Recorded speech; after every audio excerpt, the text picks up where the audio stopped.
There are things in this world too sacred for noise, too soft for the crowd, too tender to be touched by careless hands. Not everything beautiful is meant to be seen. Not every truth belongs in the open air. Some parts of your soul, they bloom best in silence. Carl Jung once said, "The privilege of a lifetime is to become who you truly are." But what he didn't say is that becoming who you truly are requires you to protect that self from being diluted by too many eyes, too many opinions, too many careless exposures, because not everything shared is connection.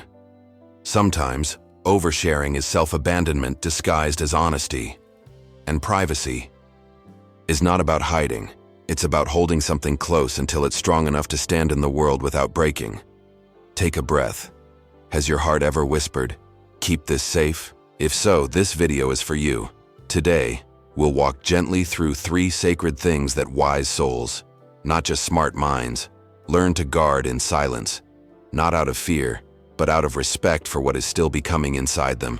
You're not imagining it. The more you've grown, the quieter you've become. And that's not weakness, that's transformation. So if your spirit has ever felt torn between being seen and being safe, stay with me. This might explain why. Shall we begin? Some things are not meant to be said while they're still hurting, not because you're ashamed, but because the wound is still learning how to breathe. Your deepest struggles, while you're still healing. There is a tender moment in every healing process, a space between pain and peace. And in that space, your story is still shaping itself. It's fragile. It doesn't want to be defined too soon. When we rush to speak our suffering, we often give it away to ears that aren't ready to hold it. Or worse, and don't know how. You might feel the urge to open up, to be seen, to be understood. And that's a beautiful longing. But healing needs a safe container. And not every listener is a healer.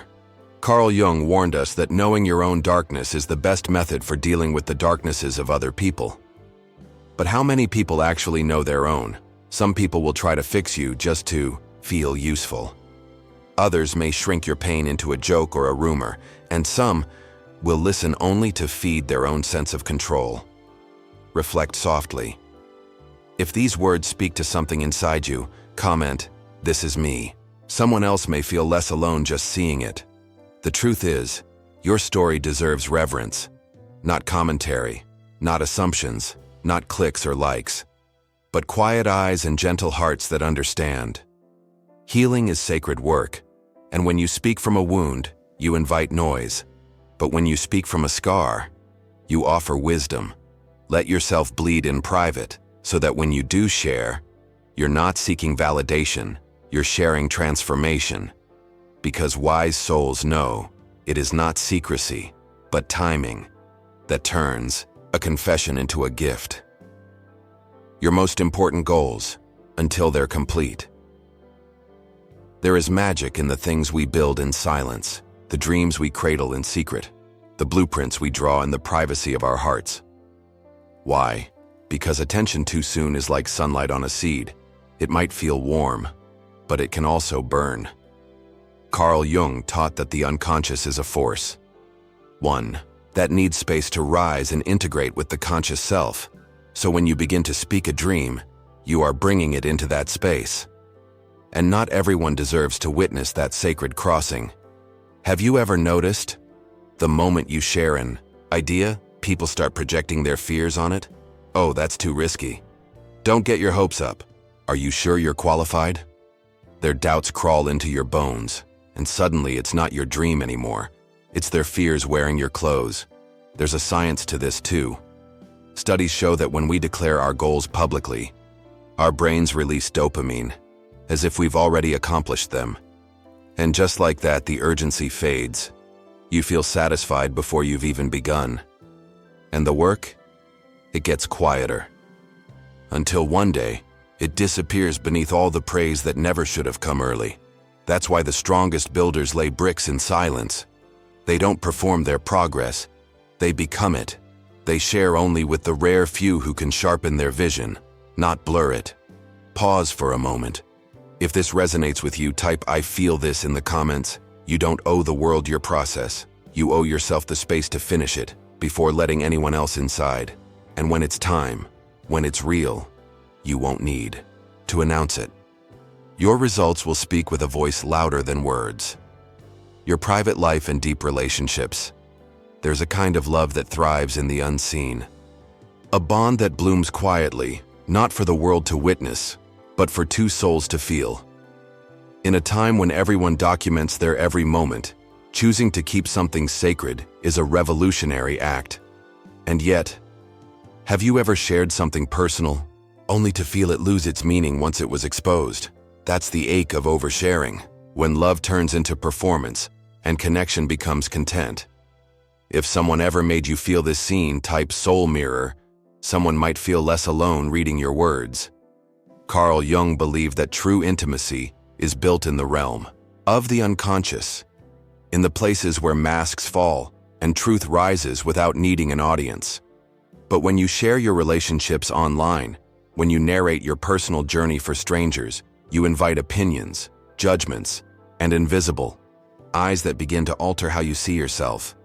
Suddenly, it's not just about love, it's about validation. Not just about peace, but about proving something. And little by little you perform instead of feel. You pose instead of connect. You tell the story instead of living it. Wise people know. Some love needs darkness to grow. Not because it's shameful, but because the light of too many gazes can wilt it. So protect what's real, not by hiding it out of fear, but by honoring it with silence. Your love, your family, your sacred moments, they are not content. They are not proof. They are life itself. What grows quietly, roots deeply. There is a kind of wisdom that doesn't shout. It doesn't seek praise. It doesn't beg to be seen. It simply knows what to share, when to share, and with whom. Carl Jung once said, "Knowing your own darkness is the best method for dealing with the darknesses of other people. But before you can share your truth with the world, you must first protect it from being distorted, twisted by voices that do not care to understand. Not everything is meant to be held by others. Some stories need to mature within you. Some dreams need solitude before they can breathe freely. Some love only becomes real when it's allowed to just be, without being witnessed."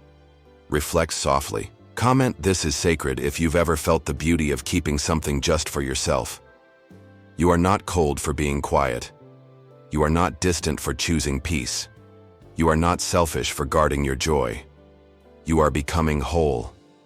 And wholeness doesn't perform. It glows. Let them wonder. Let them guess. Let them speak in circles. You will move in stillness. You will speak with your energy. You will live as your truth, not their version of you. And when it's time, when your spirit says yes, you'll share not to be heard, but to heal. Until then, wrap your story in quiet and let it become sacred. That is the power of privacy. Not secrecy, but self-respect. Not silence from fear, but silence from strength. If this spoke to your soul, type "I protect my peace" in the comments. You never know who might need to read that today. If this message touched something inside you, if you felt seen or comforted or gently reminded of your own inner wisdom, please consider liking this video. It helps this message reach those who might be quietly struggling too. Share it with someone you trust, someone your heart thought of while listening. And if you'd like more reflections like this, softly grounded in Jungian insight and emotional healing, subscribe to the channel. There's more waiting for you here. Stories, symbols, stillness. You're not alone on this journey. You never were. Until next time, protect what's sacred. Let your silence speak. And never forget, the most powerful things in life often happen unseen.